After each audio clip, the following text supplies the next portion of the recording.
Mecca Medina পাম্পে তেলের জন্য দীর্ঘ লাইন, অথচ সাধারণ চালকদের অভিযোগ নিজেদের সিরিয়াল না মিললেও নারীরা বোতল ভরে তেল নিয়ে যাচ্ছেন অনায়াসেই। এই বৈষম্য আর হয়রানি নিয়ে কি বলছেন ভুক্তভোগীরা? চলুন শুনি সরাসরি তাদের মুখ থেকে। 200 টাকা তেল দিচ্ছে, বাড়ি যাতে তোমার খালি বাসা আসছি কুকসা অর্ধেক তেল ঘুরে গেছে। আমাদের গাড়িতে 20 টাকা তেল দেয়, মানে 20 টাকা কিলোমিটার দাম। আমরা কি করবো আপনারাই বলে।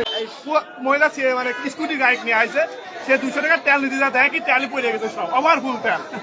মানে একটা অবস্থা। আরেক মহিলা বোতল নিয়ে আসে। আমরা যারা নিয়মিত তেল নিই তারা তেলই পাচ্ছি না। আমরা এই বিপাকে ফেলানোর দায়িত্ব কি আসলে? এই দেখেন ভাইয়ের আমরা আমার ড্রাইভিং লাইসেন্স, আমরা গাড়ি পেপার সব আছে, তারপর আমরা তেল পাচ্ছি না। মহিলার মানুষ কিছু না এসে বোতল ভরে চলে আসছে। এই মহিলাদের পাম্পি মহিলাদের নাকি আসলে কি করলে সহজভাবে তেল পাওয়া যায়? সবথেকে ভালো হয় যাদের ড্রাইভিং লাইসেন্স আছে, হেলমেট আছে, তাদের একমাত্র তেল দিই।